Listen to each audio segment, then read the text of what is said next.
دائما ابدا علی حبیبک خیر الخلق کلہم. وقت کی نزاکت بھی ہے، وقت میں قلت بھی ہے، اور آپ کو دوسرے مہمانوں کو بھی سننا ہے، اس لیے میں اپنی بات کو بہت اختصار کے ساتھ پوری کر دوں. اور یوں بھی ہمارے قائد ہمارے امیر کی جب تشریف آوری ہوتی ہے تو میں بیان نہیں کر پاتا یا نہیں کرتا. اس کی وجہ یہ ہے کہ اپنے بزرگوں کے سامنے سبق سنایا جاتا ہے، اپنے بزرگوں کے سامنے خطابات نہیں کیے جاتے. اگر میں کوئی بہت بڑا خطیب بھی ہوتا تب بھی ادب کا تقاضا یہی تھا کہ میں نے چپ ہو جانا، لیکن میں چونکہ خطیب بھی نہیں، اس لیے جو کچھ بھی ہم نے ٹوٹا پھوٹا سیکھا ہے تو وہ اسی مرد قلندر کی صحبت میں رہ کر کے سیکھا ہے، اور اسی لیے آپ کو کچھ آج سبق سنا رہے ہیں. بات میں پوری کر دیتا ہوں، پھر انشاءاللہ آگے کا پروگرام ہمارے ناظم صاحب پیش کریں گے. ایک بار پھر درود شریف پڑھ لیں تو بات پوری ہو جائے. اللہم صلی وسلم وزد وبارک علی سیدنا و مولانا محمد و آلہ و صحبہ اجمعین.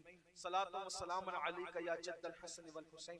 جب وہ لڑکیاں ناکام ہو گئی اپنے مشن میں تو بادشاہ وقت نے اپنی بیٹی کو سرکار غریب نواز کے پاس بھیجا، کیوں؟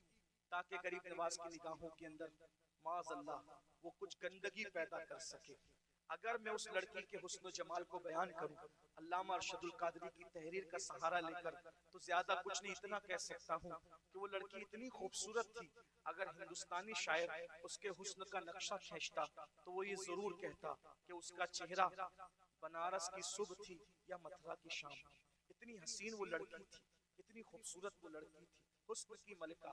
جب وہ گئی ہیں اور جانے کے بعد آنا ساگر کے کنارے کھڑے ہو کر اس نے غریب نواز کے پاس اپنی پازیں بجانا شروع کیا ہے. غریب نواز نے اس کو آنکھ اٹھا کر بھی نہیں دیکھا، لیکن جب اس نے اپنے آپ کو ناکام محسوس کیا تو پھر اپنی ناکامی پر پردہ ڈالنے کے لیے اس کی زبان سے آواز نکل ہی گئی اور اس نے کہا معین الدین میرے حسن کی توہین نہ کر، تیرے سینے میں دل ہے یا پتھر؟ اسی حسن سے ہزاروں کو ہم نے کام میں لایا ہے، ہزاروں کو ہم نے ناکام کیا ہے. بتا تیرے سینے میں دل ہے یا پتھر، تو میری طرف دیکھتا کیوں نہیں ہے؟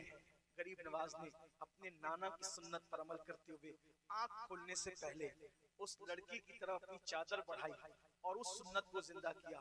حاتم تائی کی بیٹی جب بغیر دوپٹے کے دربار رسالت میں لائی گئی تھی تو آقا علیہ السلام نے اس کے سر پہ چادر ڈال کر پوری دنیا کو پیغام دیا کہ بیٹی کافر کی ہو یا مومن کی ہو، بیٹی بیٹی ہوتی ہے. کسی بھی بیٹی کی اس طرح بے عزتی اسلام گوارا نہیں کرتا.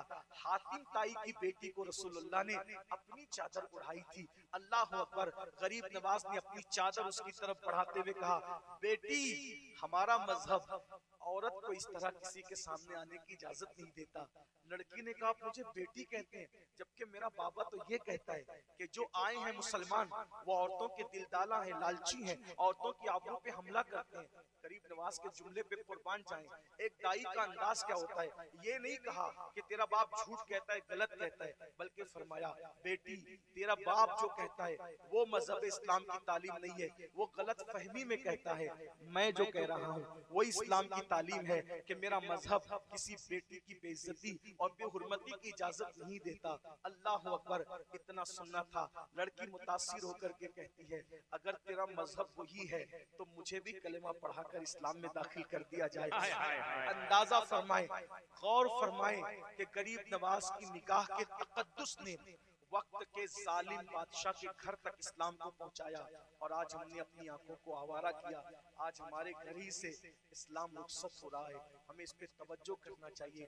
غریب نواز تو یاد ہے، غریب نواز کی کرامت تو یاد ہے، مگر غریب نواز کی استقامت، غریب نواز کی عظیمت، غریب نواز کی تعلیمات ہم بھول چکے ہیں. اور یاد رکھنا صرف نعروں کے سہارے اور کرامتوں کی سبحان اللہ کے سہارے زندہ رہنے والی قوم کبھی سرخرو اس وقت تک نہیں ہو سکتی جب تک صاحب کرامت کی استقامت کو وہ اپنے لیے نمونے عمل نہ بنا لے، مشعل راہ نہ بنا لے. یاد رکھنا جب بزرگوں کو کوئی اپنے لیے نمونہ بناتا ہے، جملے پر غور کریں اور اس کے بعد گفتگو پوری ہوتی ہے، اگر کوئی انسان بزرگوں کو اپنے لیے نمونے عمل بناتا ہے تو وہ بندہ بھی بزرگ بن جاتا ہے.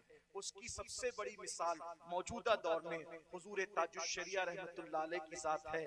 تاج الشریعہ نے اپنا آئیڈیل حضور مفتی اعظم کو بنایا تو وہ مولانا اختر رضا سے تاج الشریعہ کہلائے اور اپنے وقت کے عظیم فخر ازہر کہلائے. اور اس بات کا اعتراف انہوں نے بھی کہا، انہوں نے بھی کیا اور کہا